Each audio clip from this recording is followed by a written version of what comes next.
evangelizar. Pero, ¿qué es la evangelización? Más aún, ¿qué es la nueva evangelización? Nueva en sus métodos, en su ardor y en su expresión. ¿Cuáles son los fundamentos de la vida cristiana necesarios para poder llevar la buena nueva al mundo? Vamos a proclamar la voz de vida. Vamos a evangelizar.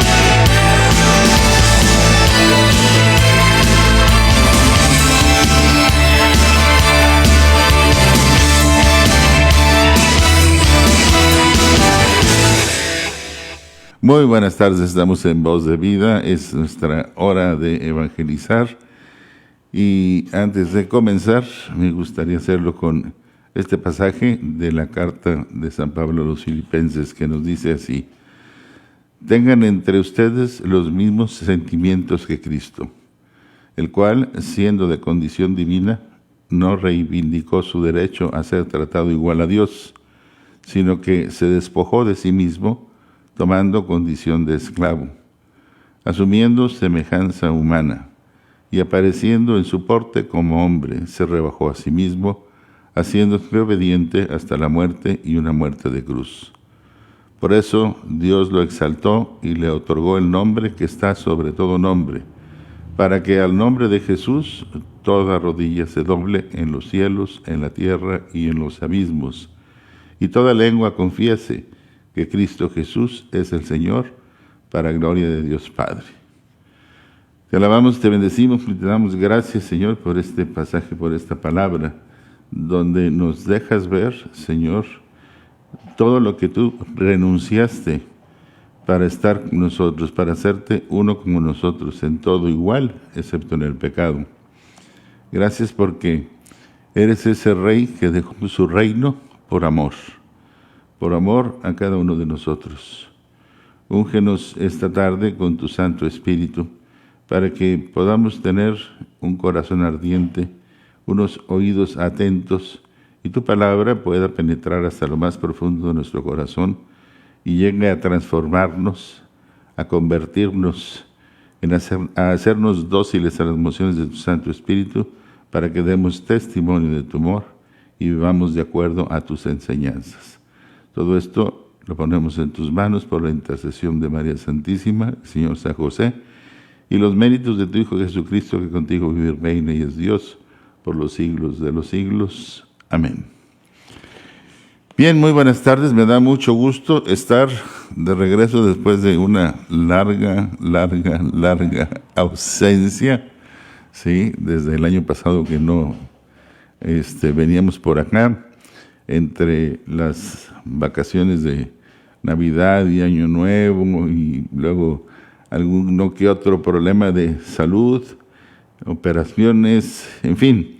Pero finalmente ya estamos aquí, gracias a Dios y gracias a todos por sus oraciones. Vamos a ver en estos días, en estas próximas semanas, este tema es la realidad un fruto de un escritor, Claudio de Castro, que nos invita a reflexionar sobre la forma de responder a la presencia de Jesús en nuestra vida. El título, como por ahí debe de parecer, el rey que dejó su reino por amor. Leyendo una afirmación que verdaderamente es así sorprendente, maravillosa, no es tan fácil sacarla de la mente una vez que la escuchas.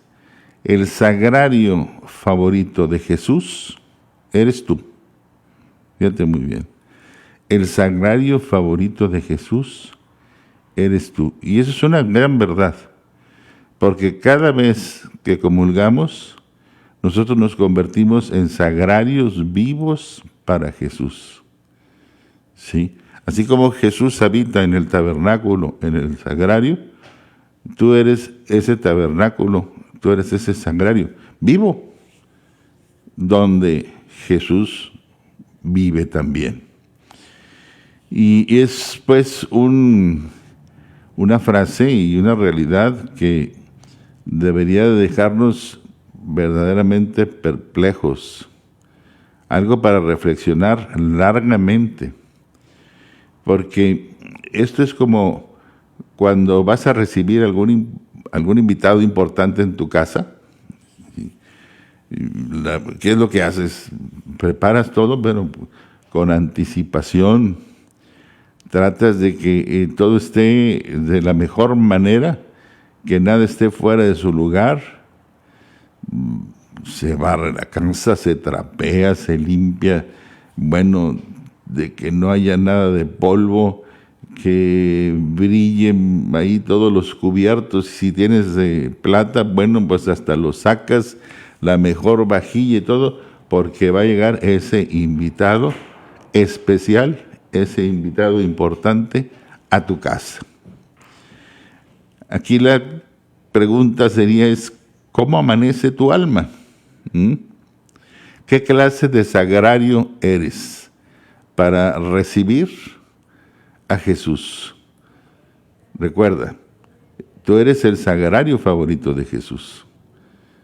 Ahora bien, insisto, ¿qué clase de sagrario eres?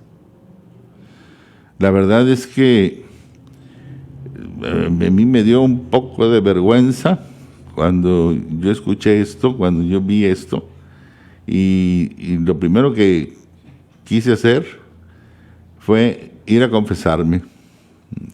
Ir a confesarme para que al comulgar, cuando Jesús habita en mí, encuentre todo en orden.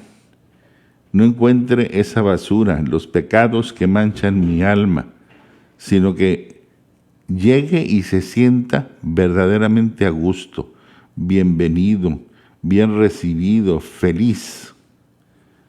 Por eso, tú que me estás escuchando ahora, dime, ¿cómo está tu alma? Piénsalo, ¿cómo está tu alma? ¿Has pensado en ella? ¿No crees que sería bueno confesarte, limpiarla y de esta forma restauras tu amistad con Dios? La única forma de restaurar la amistad con Dios es a través de la confesión. No hay de otra. ¿Sí? Yo sé que algunas personas piensan que es complicado confesarse, tienen miedo a confesarse. Otros no saben ni cómo acercarse a este sacramento de amor. Y la verdad es que nada pasa. Si perdemos de vista que el sacerdote es en ese momento alter Christus, otro Cristo. Es ese Padre misericordioso que te está esperando con los brazos abiertos para hacer una fiesta, como dice la parábola del Hijo Pródigo, o también conocida como la del Padre Misericordioso. Me gustaría explicarte de manera sencilla cuáles son los pasos a seguir para confesarte lo antes posible. Bien, ¿has pensado pues en confesarte? ¿Cómo se hace? Te lo voy a decir de manera sencilla. Hay 5 condiciones para recibir el sacramento del perdón. Mira, Cristo hizo un milagro para mostrar que tenía poder para perdonar los pecados. Y este poder lo transmitió a Pedro y a los otros apóstoles. A Pedro le dio el poder de las llaves. Nos lo dice el Evangelio de San Mateo. Tú eres Pedro, ¿verdad? Y sobre esta piedra edificaré mi iglesia y a ti te daré las llaves del cielo. Y todo lo que ates en la tierra quedará atado en el cielo, y lo que desates quedará desatado. Jesús resucitado le dijo a los apóstoles: reciban el Espíritu Santo, nos dice el Evangelio de San Juan. A quienes perdonen los pecados, les quedan perdonados. A quienes se los retengan, les quedan retenidos. ¿Sí? ¿Cuáles pecados? Todos quedan perdonados. Todos los que confieses sinceramente, todos los que con arrepentimiento te acerques al sacramento de la reconciliación, de la confesión, y los confieses, quedan perdonados. No importa qué tan grande o qué tan pequeño sea el pecado. ¿Sí? El perdón que Cristo confiere a través de la Iglesia es llamado sacramento. Dios, pues, ha querido reconciliar consigo al ser humano. No nada más a través de la obra de redención, sino también con el perdón para reconducirlo por el camino de la salvación, a través de este sacramento. Porque es un signo instituido por Él mismo para devolver la gracia divina al alma. El medio ordinario establecido por el Señor para el perdón de los pecados es la absolución del sacerdote. ¿Sí? Ese momento en el que cuando tú terminas de decir todos tus pecados, el sacerdote por lo general impone las manos, ¿sí? Y te absuelve. Yo te absuelvo de todos tus pecados, dice el sacerdote. Y no es él, recuerda, no es él, es el mismo Jesús que a través de este sacramento se manifiesta para perdonar.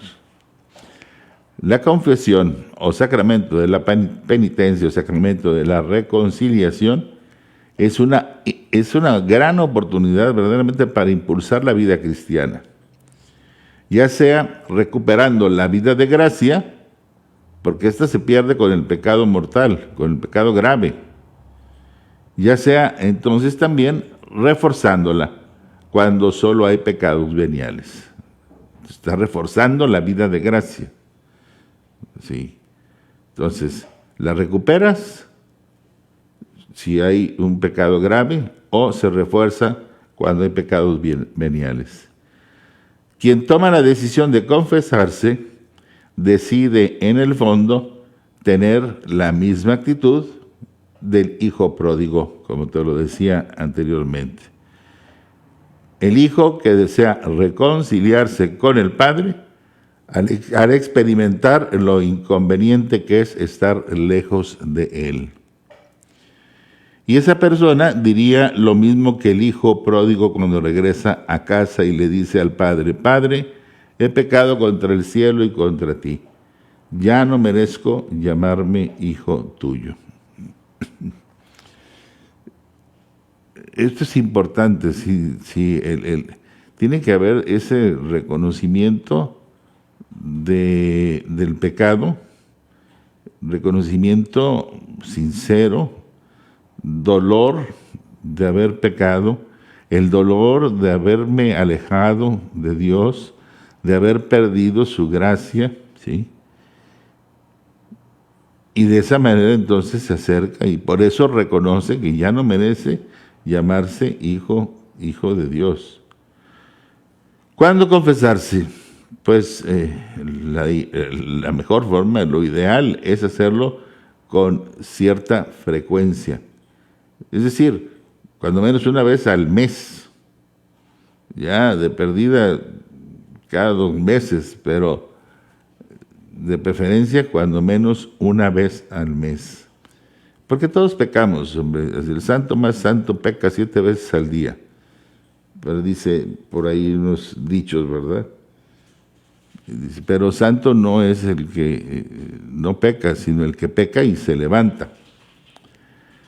La Iglesia, a través de su tercer precepto o mandamiento, pide comulgar por la Pascua de Resurrección o Pascua Florida. ¿Sí? Esta es la única comunión obligatoria, fíjate, en el tiempo de Pascua. es obligatorio comulgar en ese tiempo para todo católico. Y eso nos lo dice el canon y también nos lo dice el catecismo.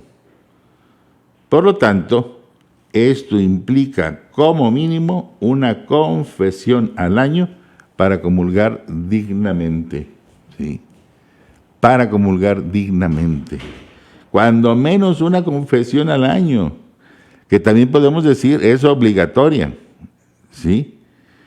Una confesión al año para tener una comunión dentro del tiempo de Pascua Florida. Lo dice pues el derecho canónico. Todo fiel que haya llegado al uso de razón está obligado, fíjate bien, está obligado a confesar fielmente sus pecados graves al menos una vez al año, de acuerdo al canon 989. ¿Te fijas?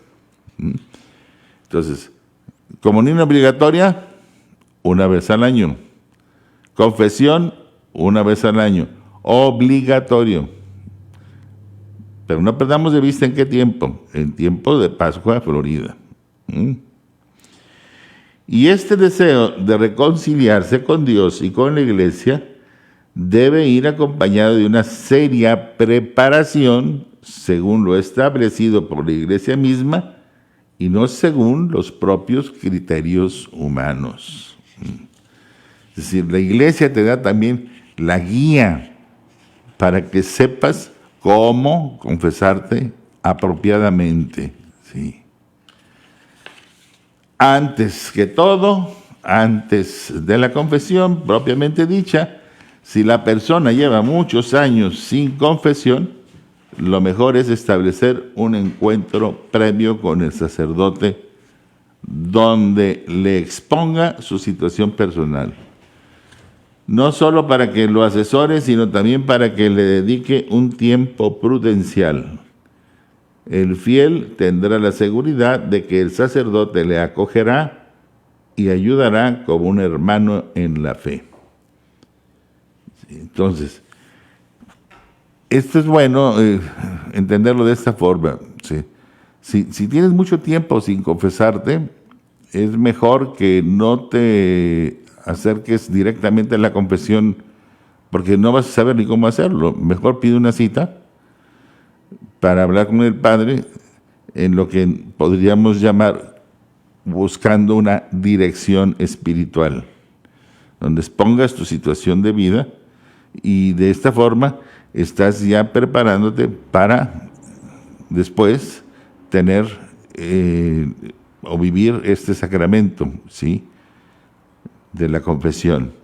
Hay 5 condiciones para quien quiere recibir el perdón de Dios. 5 condiciones que se deben de cumplir. La primera de ellas es el examen de conciencia. Examen de conciencia. Es decir, se trata de recordar los pecados que se han cometido desde la última confesión bien hecha.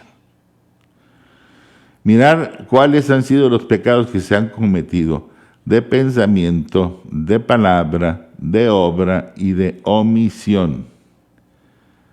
Sí, el pecado no es solamente hacer el mal de pensamiento, de palabra y de obra, pues también se hace el mal no haciendo el bien. Es decir, se puede pecar por omisión.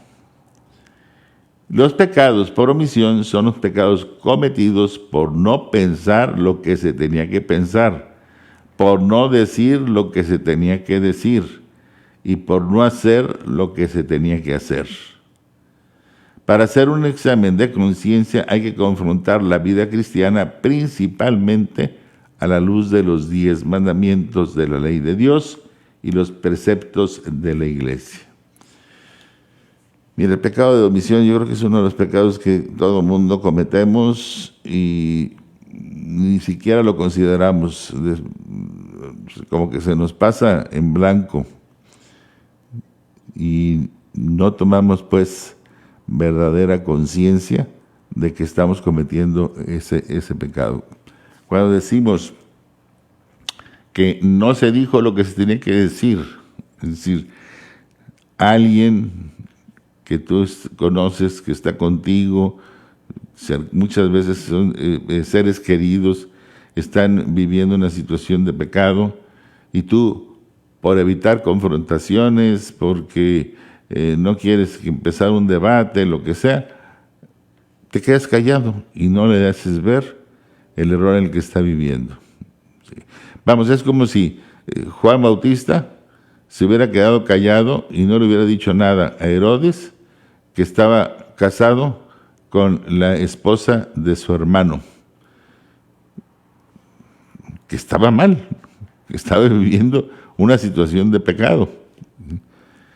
Sí, pudo haberse quedado callado para evitar problemas con el rey Herodes. Entonces ese hubiera sido un pecado de omisión. Tu hijo está viviendo con su amiga, se fue a vivir con su novia, según esto, porque van a intentar llevar una vida como si fuera de matrimonio, y tú te quedas callado, te quedas callada porque no quieres que tu hijo se vaya a molestar, se vaya a separar más de ti, se vaya a alejar, y mejor no le dices nada. Y es más, hay quienes todavía hasta en su casa les permiten que estén viviendo así. Es un pecado de omisión, y además eres cómplice de su pecado porque estás hasta cierto punto alentándolo. Pecados de omisión.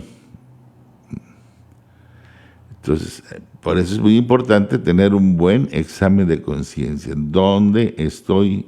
¿Dónde he pecado? ¿Cómo he pecado?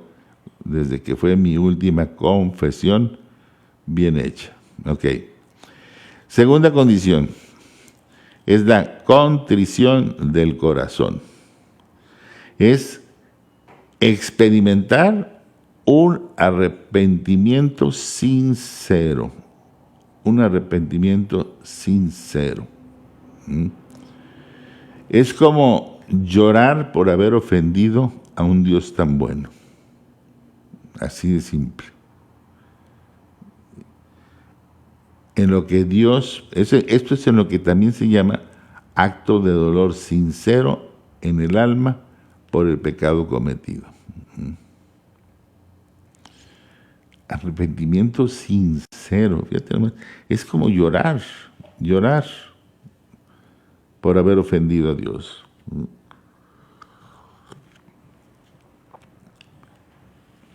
¿Quién hace eso? La verdad. A veces nos acercamos a la confesión más bien por costumbre, por miedo, porque es que me van a operar mañana y vale más que me vaya a confesar, no vaya a ser que salga algo mal y pues no me vaya a quedar yo ahí en la plancha, y así es que mejor voy y me confieso. ¿Dónde hubo la contrición? No hubo contrición, hubo miedo. ¿Sí? Bien, llevamos dos condiciones: examen de conciencia y contrición del corazón. Tercera condición, propósito de enmienda. Es hacer, pues, un propósito firme, serio y bien decidido de enmendarme. De enmendar, es decir, cambiar la vida. ¿Sí? Propósito de no volver a pecar y evitar toda ocasión de pecado. Es el propósito de abandonar el pecado no solo de manera genérica, sino también romper con la situación de pecado que se ha cometido. Se trata, pues, de intentar no volver a cometer más los pecados que se tendrá que confesar, y de estar vigilante para no cometer otros pecados nuevos también, ¿verdad?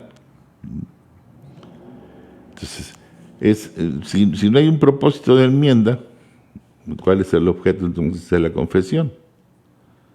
Sí. acúsome, padre, de que tengo una relación extramatrimonial. Sí, es que ese día quiero recibir la comunión y me acuso. Pero sí, pero en los 2, 3 días sigo con la misma situación, la misma relación extramatrimonial. Nomás fue porque ese día quería recibir la comunión y entonces fui y me confesé. No hubo propósito de enmienda.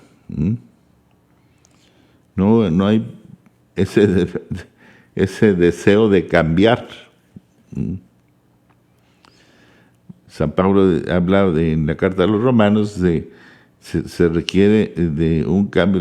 Hay una palabra griega que dice metanoia, es decir, un cambio de mentalidad, un cambio de pensamiento.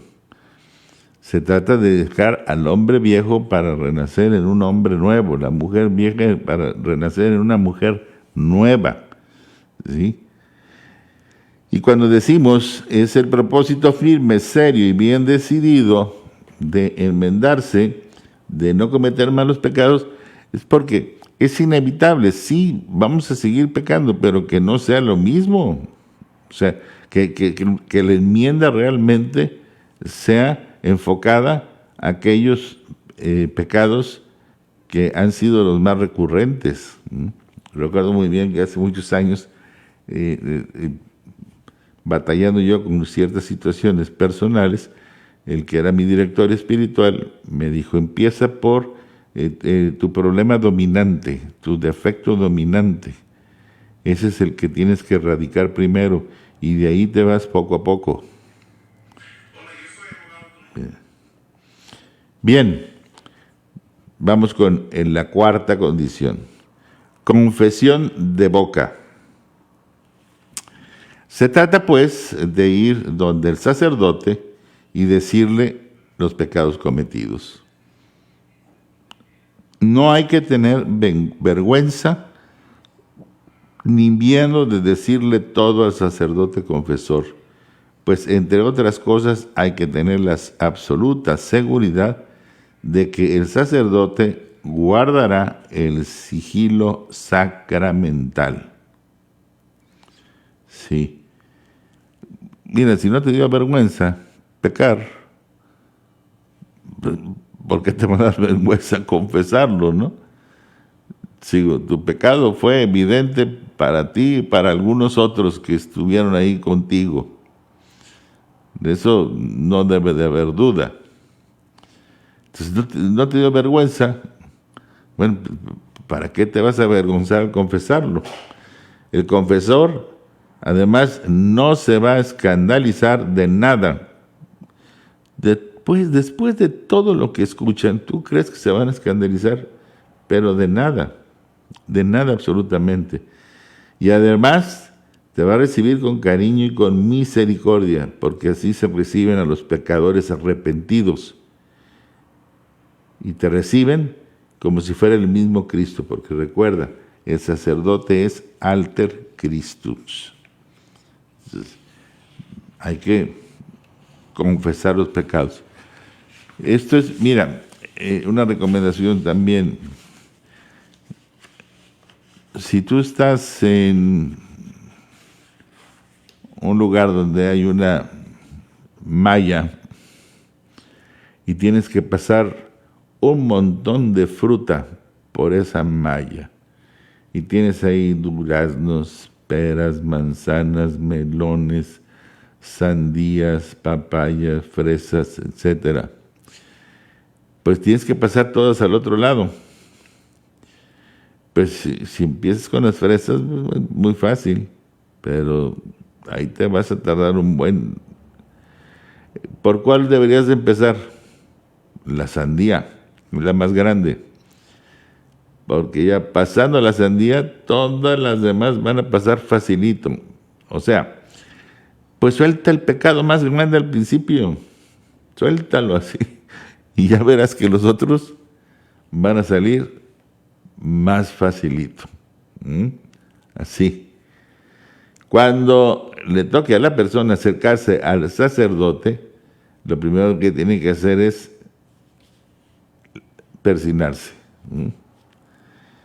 persignarse en el nombre del Padre, del Hijo y del Espíritu Santo. Amén. Y ya sea, si depende pues la situación, las condiciones en las que se esté llevando a cabo la confesión, puede ser que esté de pie o de rodillas, o puedes estar sentado frente al sacerdote. Hay quienes tienen o siguen usando todavía en lo que es el confesionario, donde está el anonimato hasta cierto punto, ¿sí? Y entonces el sacerdote te va a saludar diciendo, Ave María Purísima, y tu respuesta debe de ser, sin pecado concebida. Esto es parte del ritual de penitencia. Luego el sacerdote te va a preguntar hace cuánto tiempo que no confiesas, y le vas a responder con sinceridad. Hace tanto tiempo. El tiempo transcurrido desde la última confesión bien hecha, que no me he confesado. Cumplí o no cumplí la penitencia. No callé en ningún pecado grave, o si callé por ignorancia, por olvido, algún pecado más, en este caso, confesarlos. Y desde entonces he cometido los siguientes pecados. O sea, eso es lo que, más o menos, el proceso que debe de llevar una confesión. Sí.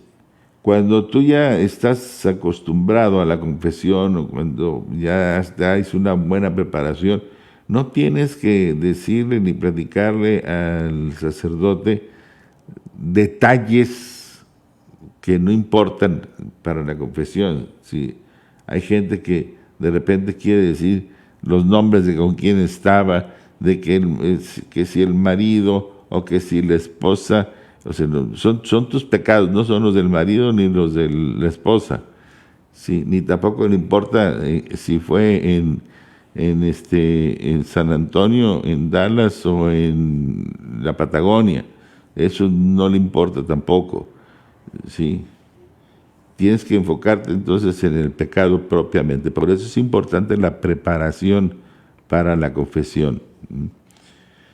Conviene pues añadir las circunstancias agravantes o atenuantes, ¿sí?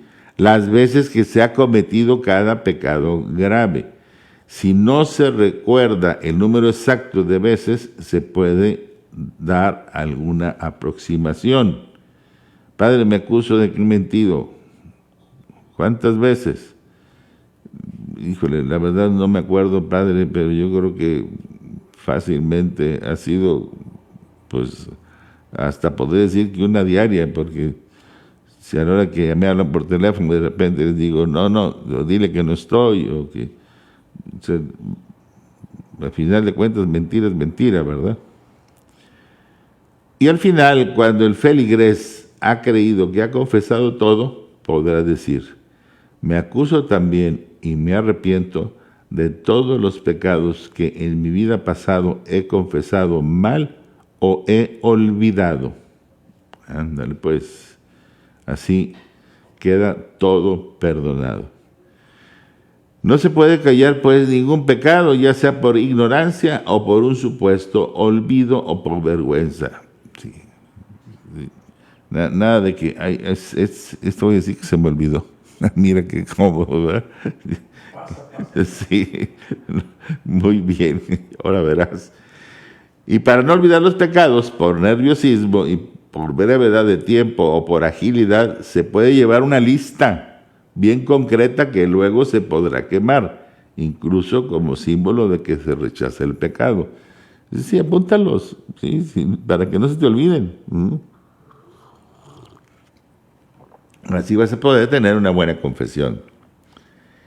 Si se excluye a propósito algún pecado, la confesión es inválida, es nula, aunque el sacerdote te haya dado la absolución.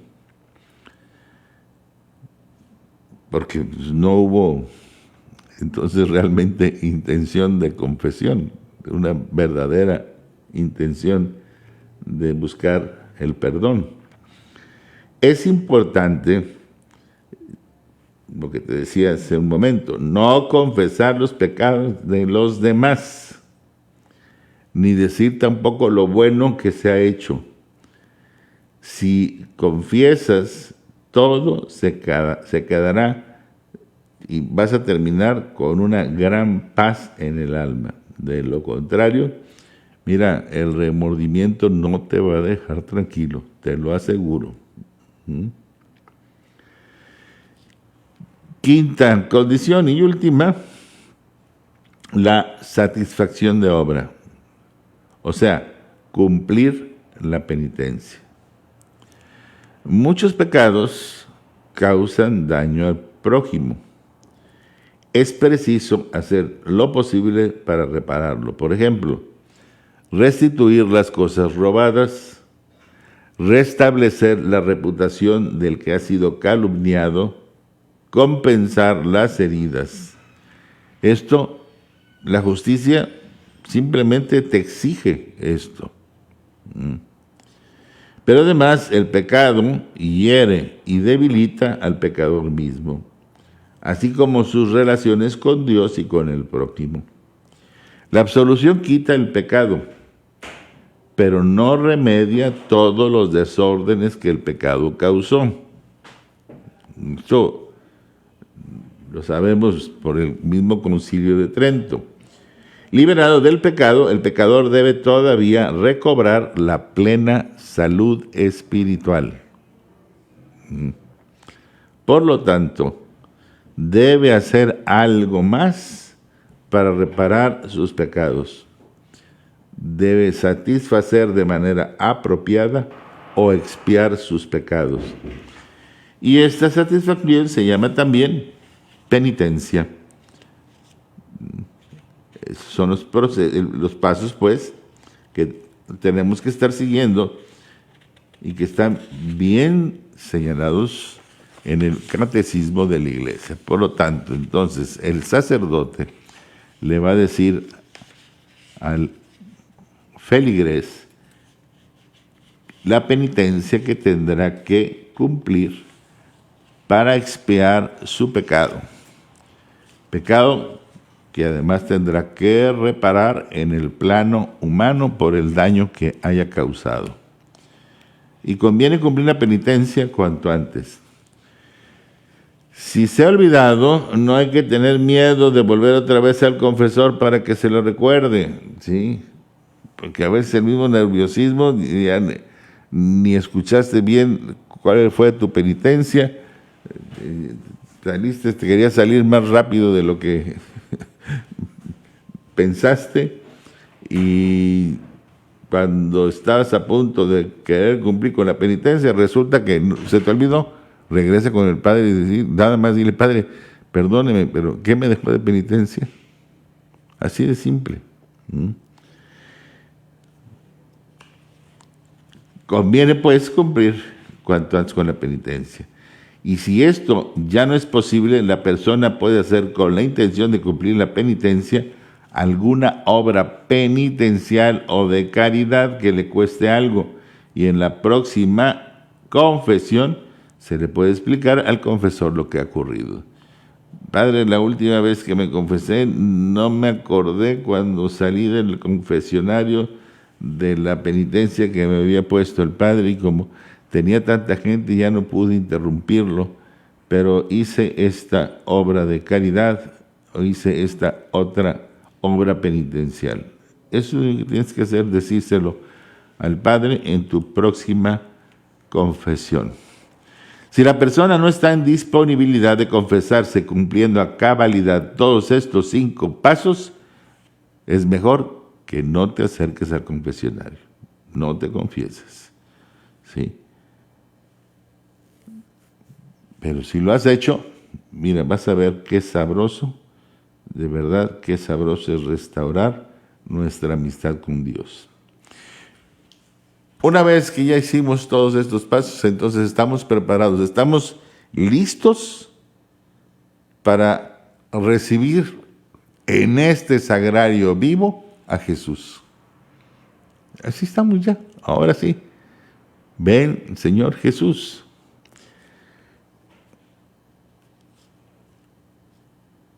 Hay un rey que quiso ser amigo de Jesús. Una vez este rey, que es San Alfonso, voluntariamente dejó todo porque quiso ser amigo de Jesús.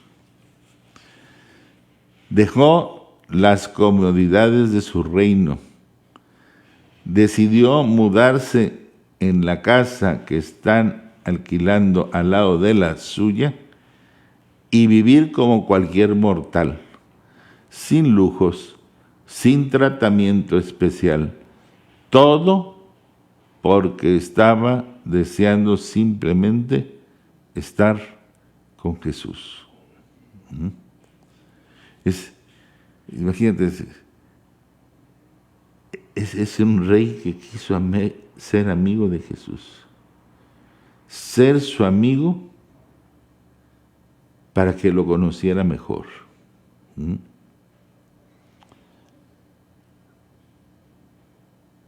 Imagínate el ruido que se ha de formar en ese vecindario cuando los vecinos se enteren que al lado tuyo vive un rey. ¿Qué haces? ¿Qué haces?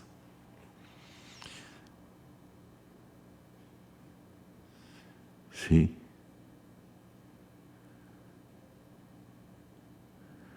Acabamos de escuchar en la carta de San Pablo a los Filipenses, como dice la Escritura, sí.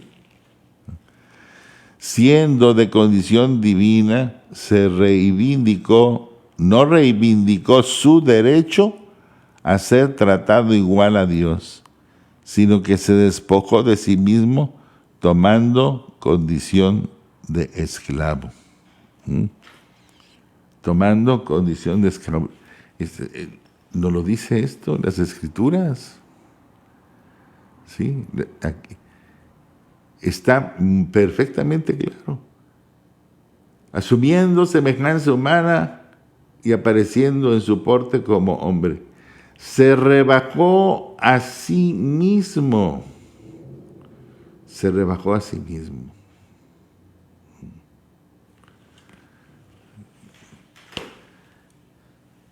Es ese rey que quiso ser tu amigo. Este es el rey que quiso ser tu amigo. Jesús quiso ser tu amigo. Voluntariamente dejó todo porque quiso ser tu amigo.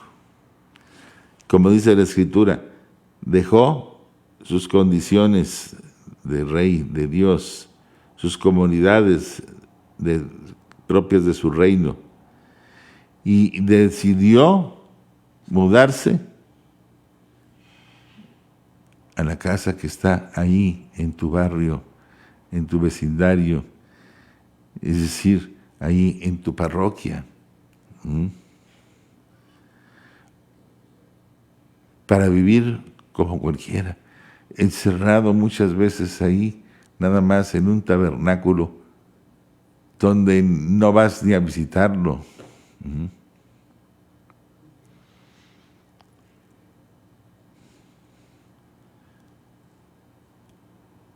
Ahí lo tenemos, al Rey de Reyes.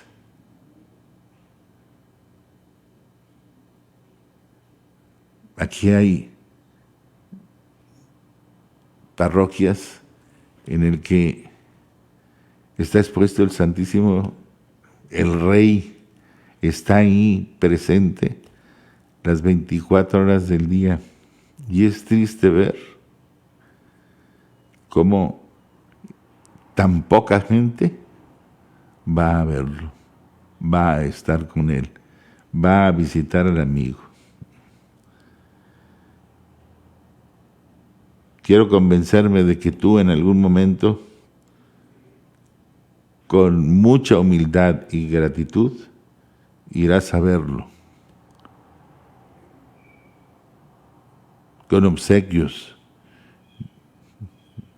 Llévale tu presencia, tu adoración, esos son los obsequios que quiere. Llévale a tu familia, tus amigos. sonríele, platica con él, pero con sinceridad, con honestidad, agradeciéndole tan grande e inmerecido favor, porque lo hace y lo hizo por ti, por amor, porque te ama.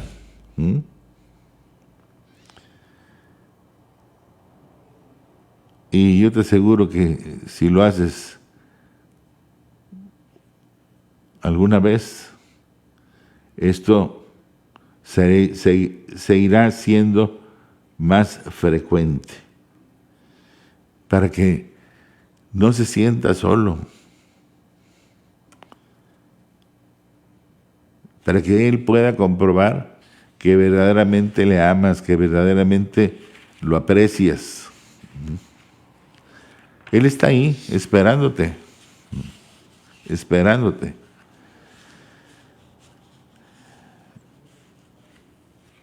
Porque esto es real.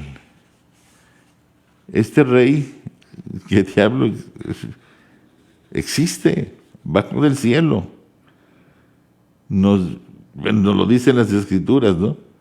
Porque he bajado del cielo no para hacer mi voluntad, sino la voluntad del que me ha enviado.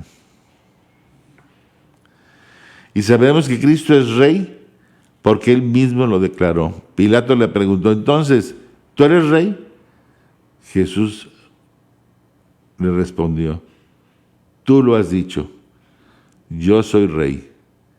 Yo doy testimonio de la verdad y para esto he nacido y he venido al mundo, nos dice el Evangelio de San Juan. Bajó pues del cielo y vino a habitar entre nosotros en una pequeña celda, encerrado todo el día, y es tu vecino y te está esperando que le visites.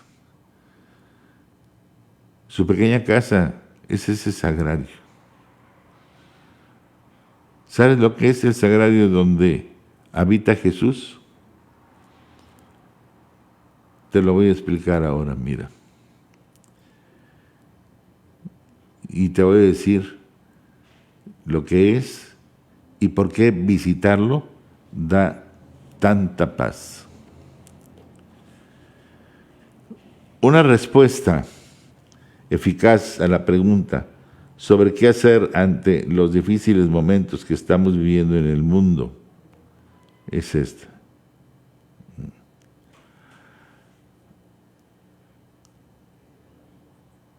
Jesús es una presencia real y verdadera que se encuentra en el sagrario. Está vivo. Jesús está vivo. Algunos se preguntan qué es el sagrario. ¿Quién habita en el sagrario? Se preguntan. Y el sagrario es el recinto en la iglesia destinado para la reserva de la Eucaristía. Sí. Es como una pequeña casita con llave y una luz roja, una lámpara que tiene la luz roja, que indica que ahí está Jesús.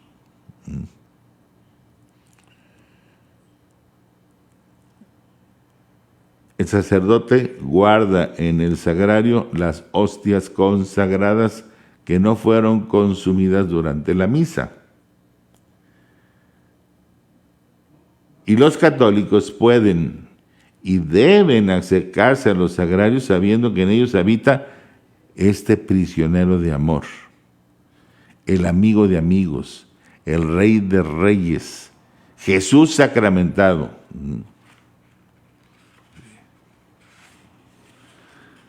Ahí deben de acercarse. ¿Y sabes por qué?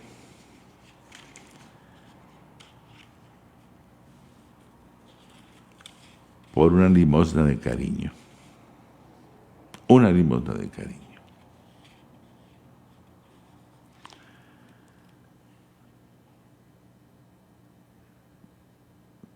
Hay unas palabras de un obispo que solía pedir de limosna, no dinero, ni ropa para los pobres, ni comida.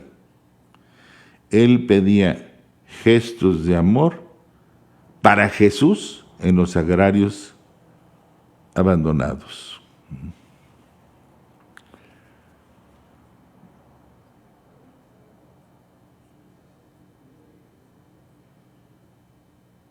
Decía así: permitidme que yo, que invoco muchas veces la solicitud de vuestra caridad en favor de los niños pobres y de todos los pobres abandonados, invoque hoy vuestra atención y vuestra cooperación en favor del más abandonado de todos los pobres, el Santísimo Sacramento. Os pido una limosna de cariño para Jesucristo sacramentado.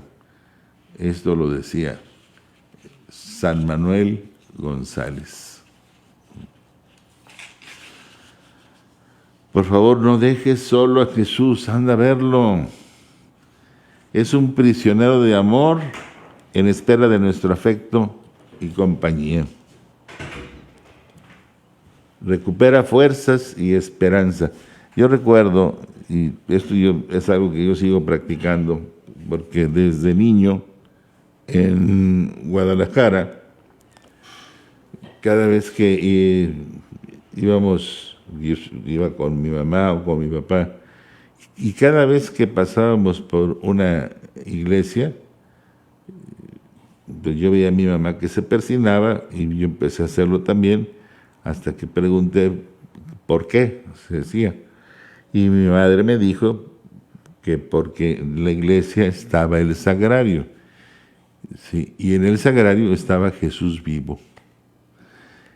Y era una forma de saludarlo cada vez que pasaba, dice. Y es algo que yo sigo practicando hasta la fecha. Por eso, donde hay un sagrario y donde tú veas a un lado de ese sagrario una luz roja encendida, es signo de que Jesús está ahí y de que Jesús está vivo, ¿sí?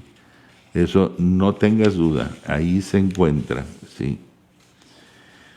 Creo pues que ya he comentado, por otro lado, también que no hay pues respuestas para todo, ¿no? Pero especialmente en estos tiempos que estamos viviendo, donde fácilmente perdemos la esperanza, la felicidad de repente como que se está esfumando, vemos que no hay mucha paz, las familias cada vez con más problemas, sin fuerzas. Yo te puedo decir, ve al sagrario y cuéntale todo a Jesús. Y vas a ver. Ve ahí y ábrale, cuéntale todo. Una vez, un amigo de este escritor que nos comparte este tema, Claudio Castro, se encontraba en esa situación y se le recomendó esto y él dijo: mira, dice, el martes seguí tu consejo y me fui a hacerle una visita a Jesús sacramentado. Me estuve un poco más de una hora simplemente hablándole. Al salir el mundo seguía igual, mis problemas y preocupaciones seguían ahí, pero sentí una paz indescriptible. Volví a mi casa feliz de haberlo hecho. Sí. Las Escrituras nos dicen de Jesús que la palabra se hizo carne, que puso su morada entre nosotros y hemos contemplado su gloria. Gloria que recibe del Padre como Hijo único, lleno de gracia y de verdad. Muchas gracias, que Dios les bendiga y nos vemos y escuchamos el próximo lunes. Dios les bendice.